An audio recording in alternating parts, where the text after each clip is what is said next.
Hey budget gardeners, Vita Loca here. Join me today as I show you how to overwinter your peacock orchid bulbs. So let's go.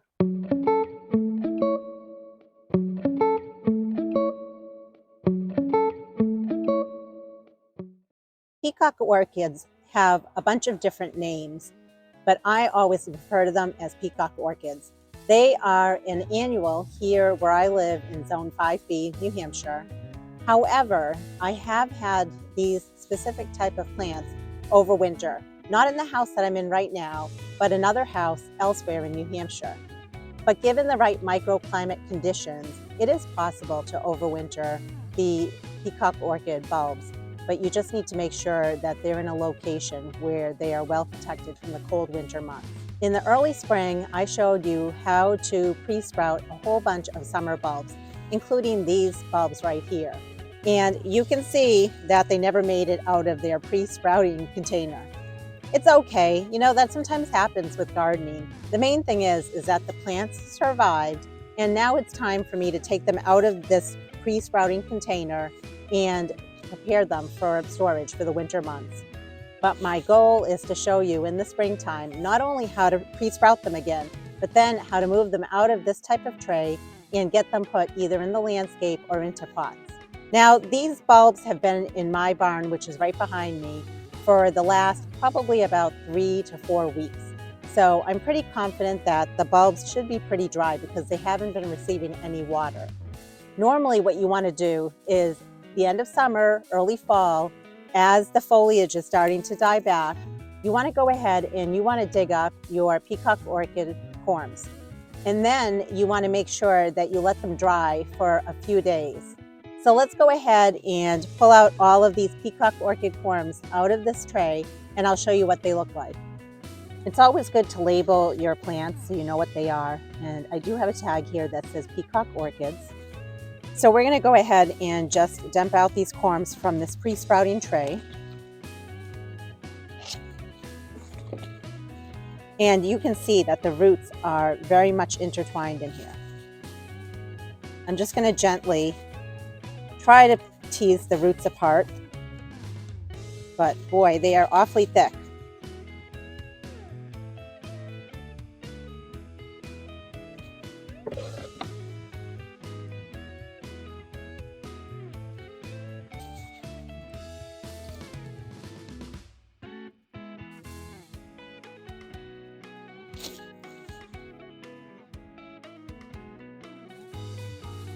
And when I do that, I can see the corm is right here.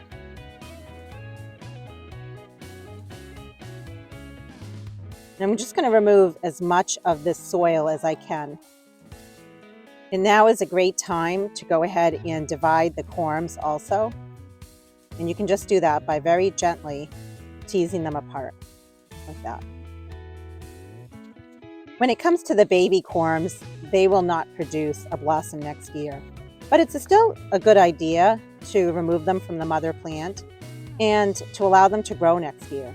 That's the only way that they'll get bigger. And after maybe about 2 years, they should bloom for you. This one here is not easily coming off the mother plant, so I'm just going to leave it on there. And right here, you can see there's a baby. So I'm going to remove that.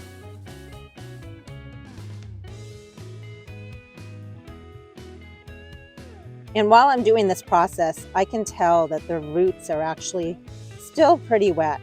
So we will have to let these dry for a few days before we put them in storage.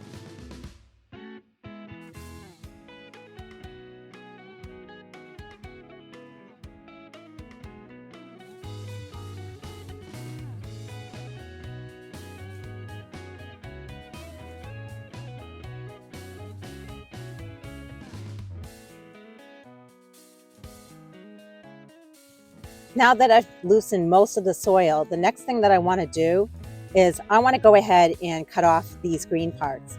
I could leave them on a little bit longer, but again, they've been in the barn for a number of weeks, and I feel like they've given enough energy to the bulbs.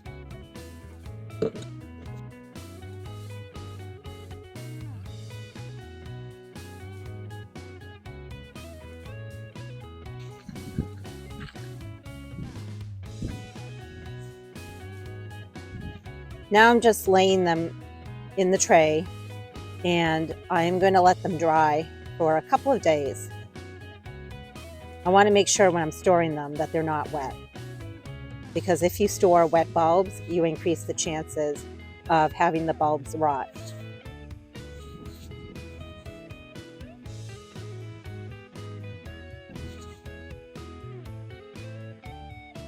I don't have a ton of room here, so if I have to, I'll get another tray and I can lay them out that way. And I'm going to let them dry in my garage where it does not freeze. Once a few days have passed and these bulbs have dried, I will show you what the next steps are when it comes to storing the bulbs over the winter months. A number of days have gone by and I've let all of these peacock orchid bulbs dry out. So at this point, it's optional if you want to take the roots off or not take the roots off. I'm going to go ahead and take them off.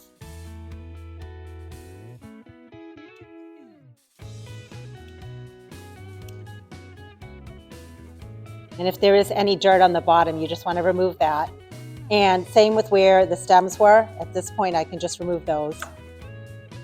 And I have a cardboard box here, and I just put a small layer of peat moss at the bottom. It's dry peat moss. You can put something like pet shavings or something else, but the main thing is you want just something that you can put your bulbs in. But to be honest with you, last year when I put these in for storage, I didn't even put too much of this peat moss in here, and the bulbs overwintered just fine.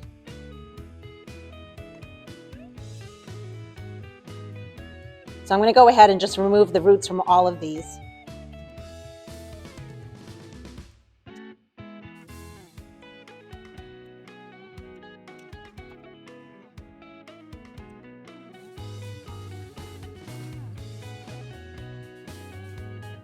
This box is pretty full. I have another box the same size, and I'll put the rest of these peacock orchid bulbs in there.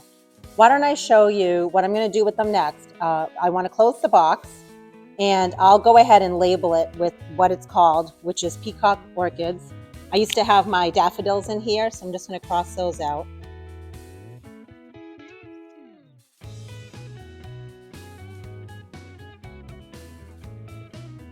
And I'm going to show you where I'm storing these.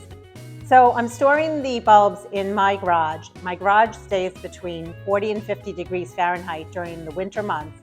Sometimes it dips a little below 40 on a couple of days, but that's generally the temperature range it stays in. This is where I kept the bulbs last year, and they did just fine.